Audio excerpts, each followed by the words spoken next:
If Bola Tinubu approaches you to work with him, would you? It will never happen.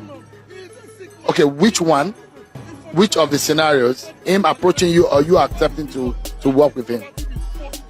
Oh my gosh, I don't want to betray privilege. Somebody from Bola Tinubu's camp has already reached out to me, and I told the person that, look, it cannot happen. I can't do it. It's just against my principles. I'm not. Some people can do that. It's not in my DNA. I can't do it. It's never gonna happen. It's never gonna happen. I wish Bola Tinubu well if he eventually is sworn in and then the courts uphold his victory.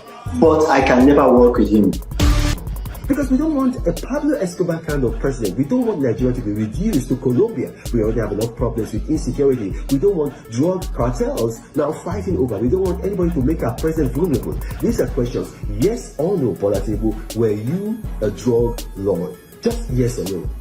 Let's dig up previous videos or dig up videos of Reno Omokri criticizing Bola Tinubu. In fact, the one that is even most interesting is the one where he said that if Sheun Okimbaloye of our Channels Television asked him if Tinubu gives him an appointment, will he take it? He said he's never going to accept it. But here we are in 2025. Don't know how old the video is. Reno Omokri has accepted, ambassadorial nomination from Bola Tinubu. In fact, he tweeted on, posted on his X and across his social media platform as well, appreciating Bola Tinubu, the president of Nigeria, for nominating him as an ambassador. And that's what he's been working tirelessly for years. We know that. I mean, another person isn't telling me. You see the picture on the screen. I took that picture. If you move to the right, you're going to see me in that picture. Bola Tinubu is a known drug lord. He has this man who is meant to be the Minister of Labor and Productivity, or rather say Unproductivity, who went on TV to try to hoodwink Nigerians, telling them that the charge against Bola Tinubu was just for tax, that all he paid was tax, that he had nothing to do with drugs. That is a big lie. I have the document here. Nigerians can see it. I hope you can see it on the screen here. I have the document here. It actually says, and if you look at it, it says docket. A docket, and as I'm speaking, your viewers can go on Google and fact check me. A docket is used for a criminal pending. A criminal pending. So you don't use a docket for a civil matter. And then right on the very first paragraph on this docket, it says that this is a forfeiture action under section under 21 USC section 881. USC is the United States Criminal Code. I will state it again. USC is the United States Criminal Code. Now, if you're watching at home, you can go on Google and you can fact check me. The United States Criminal Code is Title 18 USC, United States Criminal Code. And I'm going to read what section 881 of the USC, the Criminal Code, says. Now, this is it. I'm reading it. Nigerians can see it here. This is what I'm reading. It says, the following shall be subject to forfeiture to the United States, and no property rights shall exist in them. All monies, negotiable instruments, securities, or other things of value furnished or intended to be furnished by any person in exchange for a controlled substance or listed chemical in violation of this subchapter, all proceeds traceable to such an exchange, and all monies, negotiable instruments, and securities used or intended to be used to facilitate any violation of this subchapter. The word used there is controlled substances. Now, for Nigerians who may not understand this, a controlled substance are what they call narcotics, hard drugs. In this case, it was white heroin. Bola Tinubu was involved in a white heroin cartel. We know, and he was the treasurer of that cartel. And then he put some monies into an account. He was working for Mobil. And as he was working for Mobil, his salary was $2,400. Yet he paid in a total of $1.4 million into several accounts. Now, He was asked to explain how he got those monies. He could not explain how he got those monies. So one of those accounts, the money's in there, $460,000. It was forfeited to the United States government. It was not taxed. Now, there is only one agency of the United States government that has been given the authority to take forfeited amount, and that is the IRS, the Internal Revenue Service. If you look at the case of the U.S. state, the state versus Ishmael Zambalda, who was the leader of the Sinaloa drug cartel, the exact same language that was used in this docket is the exact same language that was used for that man, Ishmael Zambalda. And if you're watching me, you can Google it. That it says that you agree to forfeit $5 million to the United States. Word for word with what was used for Bola Tinubu. The only difference is the amount. Bola Tinubu forfeited $460,000. Ishmael Zambalda forfeited $5 million. But the source of the money came from the same place, drugs. Yeah. You'll throw away. Thank you very much, Reno. You talk a lot about the mob, the huge mob on social media that come after people if you criticize Mr. Peter Obi. Yet, going through your timeline on social media, it is full of criticism of not just Mr. Peter Obi, of course, of the APC presidential candidate. So you have actually reading on a campaign of attacking the personality of the people running for government as opposed to facing the issues, as has been encouraged again and again. So, sort of, you're also, guilty of what you're accused, the mob that you talk about on social media. Why is it impossible for you to focus rather on your candidate that you're representing and the issues of what he wants to sort out, what he wants to address, rather than the personality or the person? You've called Peter Obi a liar, you've called Asiwaju a drug lord, and so many unprintable names you've spoken about with regards to candidates. Well, that's not true. I mean, if you can tell me the unprintable names that I've said, please say it here. That is false, Ayo. I've not used any unprintable names. Is drug lord a pleasant name? Is that something you can... No. Please, can I respond to that? Yeah. Drug lord is not an unprintable name. If you are a drug lord, first and foremost, if you are a thief, it is not libel to say you are a thief. How am I going to tell you that if you are a thief, I'll come and meet you and say, oh, you are a nice person who diplomatically likes to take things that do not belong to you? No, you are a thief. Bola Tinubu is a non-drug lord. It's not an unprintable word. I've got facts to back it up. I've got documents to back it up. I spent my money. I went to Chicago. I went to the court. I got the certified true copies. Bola Tinubu is a drug lord. That is not an unprintable name. As for Peter Obi, he lied. And when you lie, you are a liar. That's not an unprintable name. In the United States, in the United Kingdom, I worked in Parliament in the United Kingdom. Right on the floor of Parliament, if you lie, they call you a liar. It's not an unprintable name.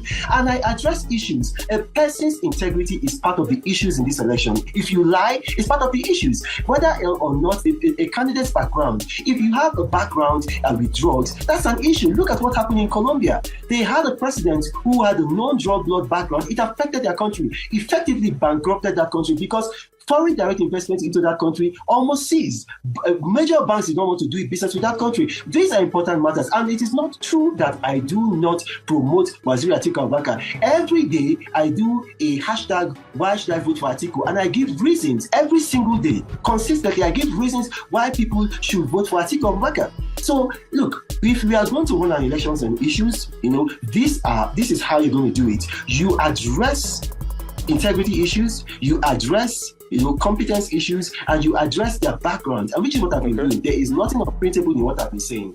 Yesterday I did a video calling on Bola Tinubu to answer a simple question, just yes or no. Are you a drug lord? Because we've got documents showing that you were involved in the heroin cartel in Chicago between the years of 1991 and 1993. So it's a very, very simple question. We've got the documents showing that you forfeited almost $500,000 to the US government, and I have a master's in law, and if you've read law, you know that when you forfeit, it's almost like a conviction, because what you're saying is that, look, yes, I'm guilty, but I don't want to go all the way to trial, take what you want and then leave me alone. And so we need to ask this question, Bola Tinubu, were you a heroin drug lord? Because we don't want a person who is connected to drugs being our president. If you were not contesting to be president of Nigeria, I wouldn't be doing this video. It's a very, very simple question.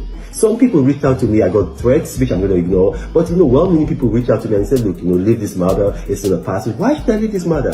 How do you know it's in the past? Look at the kind of cartel behavior that Bola Tinubu has been exhibiting since 1999. Everybody who wants to be anything from governor to commissioner to other positions in Lagos have to come through him. That is a typical cartel behavior. Look what's happening right now with the National Union of Road Transport Workers. They have Bola Tinubu stickers on their Danfo buses and other public transport buses. They have to pay 20,000, they say, to buy the stickers, and then a renewal fee of 10,000 every month. Otherwise, what they call Agbero, or the National Union of Road Transport Workers, which are led by Bola Tinubu's thugs in Lagos, will just cause mayhem. So that's that cartel behavior. And then if he's done it in Lagos, he's going to take it to Aso Work if he's elected. So we as a people should be asking these questions. He's not contesting to be president of the Tinubu household, he's contesting to be our president. So we want to know, Bola Tinubu, are you a heroin drug lord? Because we don't want a Pablo Escobar kind of president. We don't want Nigeria to be reduced to Colombia. We already have enough problems with insecurity. We don't want drug cartels now fighting over. We don't want anybody to make our president vulnerable. These are questions. Is it not the same Reno Omokri that called President Bola Ahmed Tinubu a drug lord? Is it not the same Reno Omokri that said that President Bola Ahmed Tinubu needs to be in prison because he's a drug lord? Is it not the same Reno Omokri that went all the way to Chicago to verify the certificates of President Bola Ahmed Tinubu? Is it not the same Reno Omokri that has been appointed today as an ambassador? Wait, which country on earth appoints independent electoral body chairman as an ambassador? This is an independent electoral body that brought that same president into power, and today you appointing him as an ambassador to the same country, ambassador in a foreign land. What is Ifeanyi Ugwuanyi doing there? Okezie Ikpeazu, what is he doing there? How did we get to this point as Nigerians and people are celebrating it? Wait, Fani Kayode, what is he doing there? These are people that have some serious allegations against them, even though there are no proofs. But these are serious allegations of domestic violence. These are the people that is going to represent Nigeria in a foreign country. And we are looking at it like nothing is going on, like it's normal. How did we get here in the first place? This is my question though. How did we get to this point? See, I'll be very honest, I'll say this respectfully. Me no say President Bola Ahmed Tinubu, me no say Baba go just try him best. But if anyone tell me that President Bola Ahmed Tinubu could or is about to be the worst president ever to govern Nigeria, I will not believe it. It looks like this appointment is given based on friendship or based on reward. It looks like it's appearing that these people are being rewarded. And some people see it as normal. Some people see it as it's okay, like it's nothing. In this day and time, you deserve everything you see in Nigeria. You people deserve all these leaders. May the good Lord bless the memory of Fela. Now I understand what he saw. God forbid the country of a particular concern.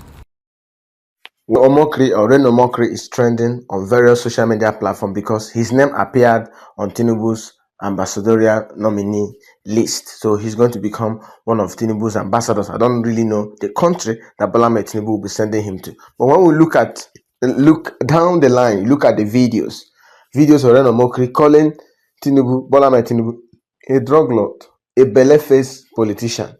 That is a politician, no doubt, or a political sycophant, or political jobberman, whatever name you might find suitable to describe his personality, that will be fitting.